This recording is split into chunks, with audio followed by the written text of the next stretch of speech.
আসসালামু আলাইকুম ওয়া রাহমাতুল্লাহি ওয়া বারাকাতুহু। প্রিয় দর্শক ও শ্রোতা মণ্ডলী, সকলেই কেমন আছেন? আশা করি মহান রব্বুল আলামিনের অশেষ মেহেরবানিতে আপনারা সকলেই ভালো আছেন। আল্লাহ পাকের অশেষ মেহেরবানি এবং আপনাদের দোয়ার বরকতে আমিও ভালো আছি। প্রিয় দর্শক, পবিত্র মাহে রমজান মাস, এ মাসে অনেক ইবাদত আছে যেগুলোর মধ্যে ইতিকাফ খুবই গুরুত্বপূর্ণ একটি ইবাদত। প্রিয় দর্শক, আজকের এই ভিডিওতে আমরা ইতিকাফ সম্পর্কে গুরুত্বপূর্ণ কিছু কথা আপনাদের সামনে আলোচনা করব ইনশাআল্লাহ। প্রথমে আমাদেরকে জানা উচিত ইতিকাফ শব্দের শাব্দিক অর্থ কি এবং এর পারিভাষিক অর্থ কি। ইতিকাফ শব্দের শাব্দিক অর্থ হচ্ছে অবস্থান করা। পরিভাষায় ইতিকাফ বলা হয় যে আল্লাহ তাআলার সন্তুষ্টির জন্য রোজা অবস্থায় আল্লাহর ঘরে অবস্থান করার নাম হচ্ছে ইতিকাফ। এই ইতিকাফ তিন প্রকার। এক নাম্বার হচ্ছে নফল ইতিকাফ, অর্থাৎ আপনি আল্লাহকে খুশি করার জন্য দিনের যে কোনো মুহূর্তে মসজিদে কিছুক্ষণ অথবা একদিন অথবা 2 দিন অবস্থান করলেন, এটাকে বলা হয় নফল ইতিকাফ। এই ইতিকাফ করার মাধ্যমে আপনি সওয়াব পাবেন, তবে যদি আপনি এই ইতিকাফ না করেন আপনার কোনো গুনাহ হবে না। দ্বিতীয় প্রকার হচ্ছে ওয়াজিব ইতিকাফ, অর্থাৎ ধরুন আপনি আল্লাহ তাআলার কাছে মান্নত করলেন যে আমার যদি অমুক কাজটি হয়ে যায়, অমুক কাজ যদি আমার সম্পূর্ণ হয়ে যায়, তাহলে আমি আল্লাহ তাআলার সন্তুষ্টির জন্য মসজিদে একদিন অথবা 2 দিন অথবা 3 দিন অবস্থান করব। এরপরে যদি সেই কাজ আপনার সম্পূর্ণ হয়ে যায়, তাহলে আপনার উপর একদিন অথবা 2 দিন অথবা 3 দিন আল্লাহর ঘরে অবস্থান করা ওয়াজিব হয়ে যায়। আপনি যদি এই ইতিকাফ না করেন, সেক্ষেত্রে আপনার গুনাহ হবে। আপনার জন্য এটা ইতিকাফ করা খুবই জরুরি, ওয়াজিব হয়ে গেছে। এটা না করলে আপনার গুনাহ হবে। এটাকে বলা হয় ওয়াজিব ইতিকাফ।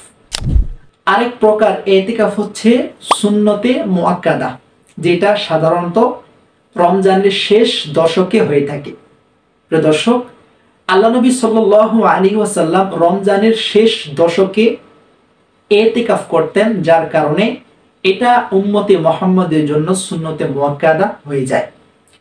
অর্থাৎ রমজানের শেষ দশকে, অর্থাৎ 21শে রমজান সূর্য উদিত হওয়ার পর থেকে নিয়ে শাওয়াল মাসের সূর্য ওঠার আগ পর্যন্ত মসজিদে ইতিকাফ করা, 10 দিন ইতিকাফ করা, এটাকে বলা হয় সুন্নতে মুআক্কাদা।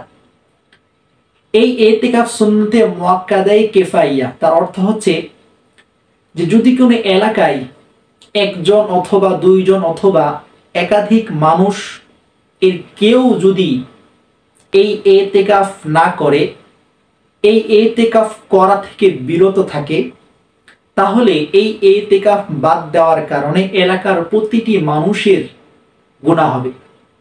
এর জন্য এলাকার প্রতিটি মানুষ দায়ী থাকবে। পক্ষান্তরে যদি কোনো এক আল্লাহর বান্দা, একজন অথবা 2 জন, যে কেউ হতে পারে, যদি রমজানের শেষ দশকে ইতিকাফ করে, তাহলে এলাকাবাসীর উপর যে গুনাহ হওয়ার কথা ছিল এই গুনাহ হবে না, কিন্তু এলাকাবাসী এই ইতিকাফের সওয়াব পাবে না, বরং যে ইতিকাফ করবে অথবা যারা ইতিকাফ করবে তারাই এর সওয়াব পাবে। এজন্য আমাদের প্রত্যেক এলাকায় একজন অথবা 2 জন অথবা 3 জন, কমপক্ষে একজন ইতিকাফে বসা জরুরি। না হলে এই ইতিকাফ ছেড়ে দেওয়ার কারণে পুরো এলাকাবাসী গুনাহগার বলে বিবেচিত হয়। এজন্য আমাদের প্রতিটি এলাকায়, প্রতিটি মসজিদে যেন এই রমজানের শেষ দশকে যেন প্রত্যেককেই, একজন হোক, 2 জন হোক, 3 জন হোক, বেশি মানুষ না হোক, কমপক্ষে একজন হলেও যেন ইতিকাফে বসে এবং এলাকাবাসীর গুনাহ মুক্ত হয়ে যায়। এবার আসি ইতিকাফের ফজিলত সম্পর্কে। আল্লাহ নবী সাল্লাল্লাহু আলাইহি ওয়াসাল্লাম হাদিস শরীফে বলেছেন, মান ইতাকাফা, যে ব্যক্তি ইতিকাফ করলো, কেন ইবতিগা ওয়াজহিল্লাহি তাআলা, আল্লাহ তাআলার সন্তুষ্টির জন্য, আল্লাহকে খুশি করার জন্য, আল্লাহর সন্তুষ্টির জন্য যে ব্যক্তি ইতিকাফ করলো, জাআলাল্লাহু বাইনাহু ওয়া বাইনান নার, আল্লাহ তাআলা ওই ব্যক্তি এবং জাহান্নামের মাঝে দূরত্ব সৃষ্টি করে দিবেন। কি পরিমাণ দূরত্ব সৃষ্টি করে দিবেন? আল্লাহ নবী সাল্লাল্লাহু আলাইহি ওয়াসাল্লাম এই হাদিসের শেষ অংশে বলেন, সালাসা খানাদিক, 3 খন্দক পরিমাণ দূরত্ব আল্লাহ তাআলা সৃষ্টি করে দিবেন। এখন 3 খন্দক বোঝার আগে আমরা খন্দক বুঝি। খন্দক জিনিসটা কি? 1 খন্দক এর পরিমাণ হচ্ছে পূর্ব থেকে নিয়ে পশ্চিম পর্যন্ত যত দূরত্ব, এই পরিমাণ দূরত্বর মাপ হচ্ছে 1 খন্দক। 1 খন্দক পরিমাণ হচ্ছে এতটুকু। তাহলে 3 খন্দক হয় এরকম 3 গুণ, পূর্ব থেকে নিয়ে পশ্চিম পর্যন্ত এর মাঝে যতটুকু দূরত্ব, এরকম 3 গুণ দূরত্ব আল্লাহ তাআলা ওই ব্যক্তি এবং জাহান্নামীর মাঝখানে দূরত্ব করে দিবে। সুবহানাল্লাহি ওয়া বিহামদিহি। শুধু তাই নয়, আল্লাহ নবী সাল্লাল্লাহু আলাইহি ওয়াসাল্লাম আরেক হাদিস শরীফের মধ্যে বলেন, ইতিকাফু আশরিন ফি রমাদান, রমজানের শেষ দশকে ইতিকাফ করা এটা কেমন? কাহাজ্জাতাইনি ওয়া উমরাতাইনি, গুয়াকে সেদিন 2টা হজ করলো, 2টা উমরা করলো। বলি সুবহানাল্লাহ। যে ব্যক্তি রমজানের শেষ দশকে ইতিকাফ করলো, তার আমলনামায় 2 হজ এবং 2 উমরার সওয়াব আল্লাহ তাআলা দান করবে। কত বড় ফজিলতের কথা। এখন সাধারণভাবে একজন মানুষ যদি হজ করতে যায়, একবার হজ করতে গেলে কমপক্ষে 5 থেকে 7 লাখ টাকা খরচ করে, সময় ব্যয় করে, কষ্ট করে হজে যাওয়া লাগে। এরপরে বিভিন্ন কাজ করা লাগে। এরপরে যদি আল্লাহ তাআলার দরবারে কবুল হয়, এরপরে আমরা হজের সওয়াব পেয়ে থাকি।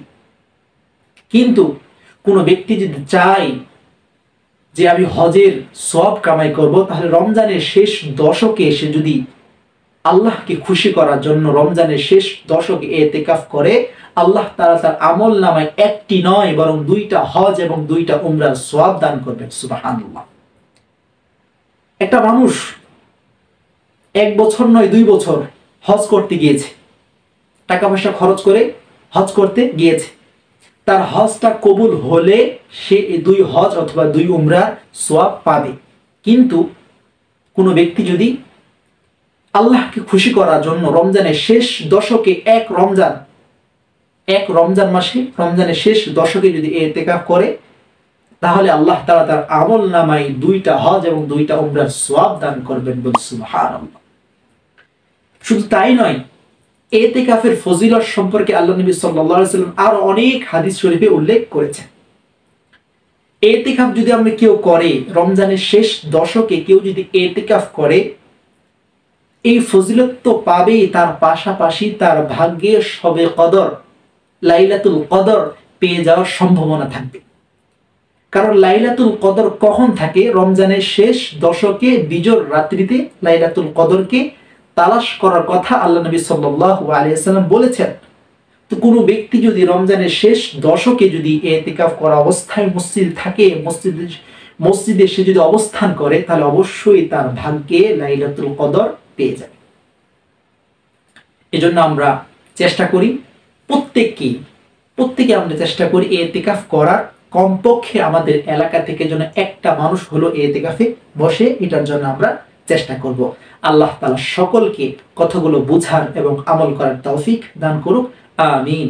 আসসালামু আলাইকুম ওয়া রাহমাতুল্লাহি ওয়া বারাকাতুহু।